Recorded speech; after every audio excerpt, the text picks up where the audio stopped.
dalam organisasi bukan hanya yang disebut orang-orang berpengaruh, kaum elit.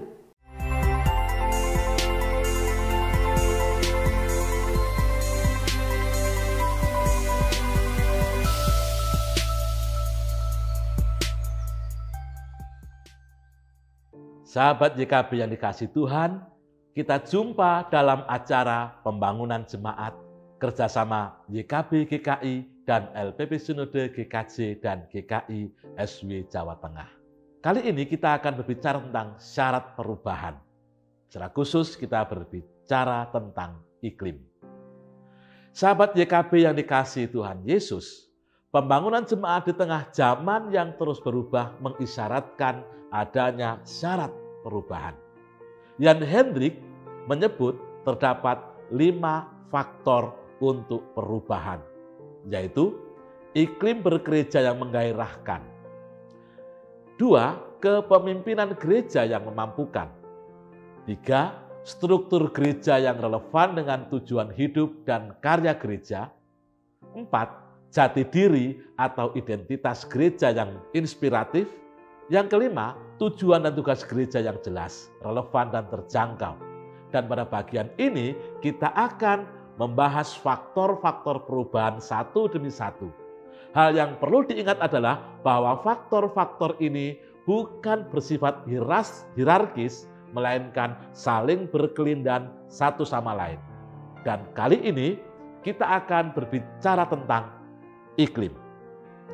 Sahabat YKB yang dikasihi Tuhan, Jan Hendrik, pakar pembangunan jemaat, menyebut bahwa iklim dalam konteks gereja sebagai sebuah kombinasi faktor-faktor yang menentukan bagaimana anggota jemaat merasakan dirinya sebagai bagian dari gereja. Iklim sangat penting dalam suatu organisasi karena mempengaruhi dan menentukan apakah orang-orang merasa senang, gembira, terpanggil dalam panggilan pelayanan mereka di sebuah gereja. Organisasi menyadari bahwa manusia merupakan milik yang paling penting dan berharga dalam organisasi itu. Dan karena itu seringkali orang menyebut manusia sebagai subjeknya.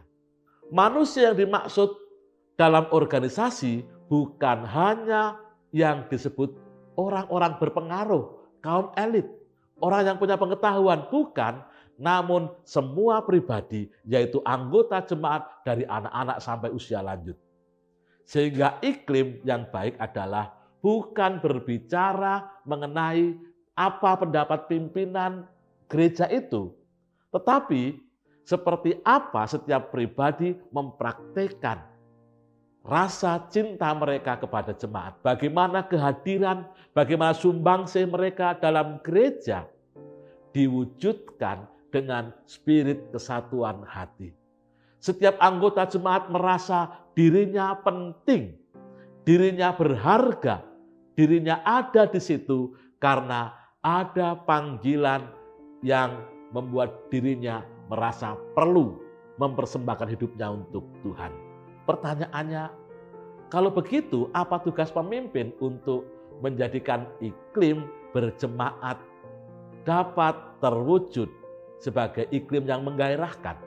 Di situ pemimpin jemaat menjadi teladan untuk mewujudkan komunikasi yang terjalin dengan penuh cinta dalam kesatuan hati yang klik satu di antara yang lain. Iklim yang positif tidak hanya berbicara pentingnya pemahaman dan perlakuan manusia sebagai subjek semata, namun juga menjadikan manusia berusaha berelasi satu dengan yang lain. Mungkin orang bertanya, apa relasi antara iklim dan hasil? Di sini kita bisa belajar dari jemaat pertama di Yerusalem. Mereka mewujudkan iklim yang positif. Jemaat di Yerusalem belajar untuk menjadikan persekutuan mereka dijalani dengan sangat positif satu di antara yang lain. Karena itu mereka tidak hitung-hitungan, mereka rela berbagi, mereka hadir dan mendengarkan ajaran para rasul dan mereka bertekun dalam doa. Maka untuk mewujudkan itu, proses dan jalur komunikasi yang dibangun bukan atas ke bawah, melainkan jalur di mana kita semua saling dalam keterkaitan, baik secara pribadi, antar pribadi, maupun dalam persekutuan yang lebih luas. Yang kedua, dalam iklim yang menggairahkan, pengambilan keputusan sebisa mungkin melibatkan sebanyak mungkin orang. Dengarkan aspirasi-aspirasi orang. Dengarkan keluhan-keluhan orang dan berikan apresiasi. Yang ketiga, perumusan tujuan yang dilakukan dalam memperhitungkan dan melibatkan sebanyak mungkin anggota jemaat. Jadi tujuan gereja kita melibatkan sebanyak mungkin anggota jemaat. Visi dipahami oleh semua anggota jemaat untuk menciptakan iklim yang positif. Yang keempat, pengaruh anggota jemaat.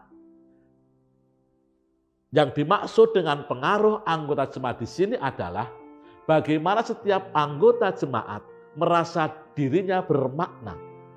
Dan karena mereka bermakna, maka mereka memiliki dampak, pengaruh satu di antara yang lain untuk saling menumbuhkan.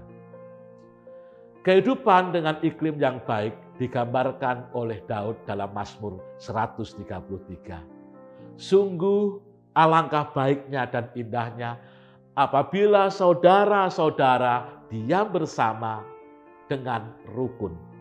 Seperti minyak yang baik di atas kepala meleleh ke janggut, yang meleleh ke janggut Harun dan ke leher jubahnya.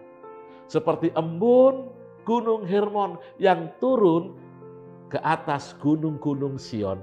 Sebab kesanalah Tuhan memerintahkan berkat kehidupan untuk selama-lamanya. Situasi yang rukun membuat orang rindu untuk berbagi berkat. Dan Tuhan Yesus dalam doanya berkata, supaya mereka semua menjadi satu, sama seperti Engkau ya Bapa di dalam aku dan aku di dalam Engkau, agar mereka juga di dalam kita, supaya dunia percaya bahwa Engkaulah yang telah mengutus aku. Itulah iklim yang positif. Di dalam persekutuan kita berelasi, dan persekutuan yang berelasi dengan rukun itu akan berdampak keluar persekutuan. Itu menyebar, itu memberkati. Sahabat YKB, demikianlah program Pembangunan Jemaat ini. Jangan lupa subscribe, like, dan bagikan ke sahabat-sahabat yang lain. Rahayu.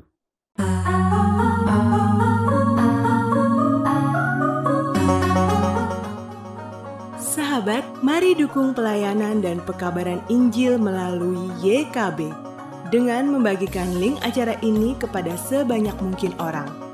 Dukungan juga dapat saudara lakukan dengan mentransfer dukungan finansial ke rekening BCA ke nomor 450 305 2990 450 305 2990 atas nama Yayasan Komunikasi Bersama.